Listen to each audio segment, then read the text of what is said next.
Hello everyone, இப்போ use பண்ணிட்டு தான் பார்க்க போகிறோம். நம்ம கிளச் பெல்ட் பற்றி தான் பேச போகிறோம். பட் கிளச் பெல்ட் வந்து மினிமம் ஒரு 20,000 25,000 கிலோமீட்டருக்குள்ளே சேஞ்ச் பண்ணிக்கலாம்.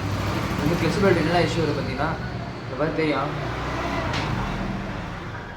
பெல்ட்டு உள்ளே சென்டரில் ஓப்பன் ஆகிட்டு பாருங்க. இந்தமாரியே ஓப்பன் ஆகும். இதில் ஹீட் ஆனால் இந்தமாரி ஓப்பன் ஆகிடும். ப்ளஸ் இது லோக்கல் பெல்ட்டு. இந்த லோக்கல் பெல்ட்டு பார்த்தீங்கன்னா உங்களுக்கு மேலே கட்டாயிடும் ஃபுல்லாக. நான் பார்த்தா தெரியும் உங்களுக்கு ஃபுல்லாக மேலே கட்டாக இருக்கு பாருங்கள். இந்தமாரி ஓப்பன் ஆகிடும் ஃபுல்லாகவே. இதுமாரி ஓப்பன் ஆகிறதுக்கு நம்ம ஒரிஜினல் பெல்ட் வந்து ஓப்பன் ஆகும். இதுமாரி ஓப்பன் ஆக சான்ஸ் நம்ம தான் உங்களுக்கு கிளச்சு புள்ளிலாம் போனால் மட்டும் தான் உங்களுக்கு இது ஓப்பன் ஆகும்.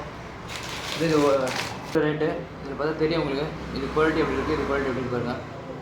இது ரொம்ப வீக் ஆகிடுது சீக்கிரமாக. உங்கள் ஒரிஜினல் பெல்ட் போடுங்க.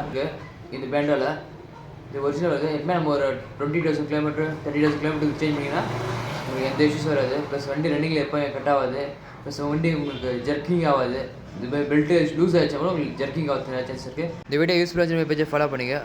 மறக்காம நம்ம சேனலை சப்ஸ்கிரைப் பண்ணுங்கள். ஓகே பாய், நெக்ஸ்ட் வீடியோ பார்க்கலாம்.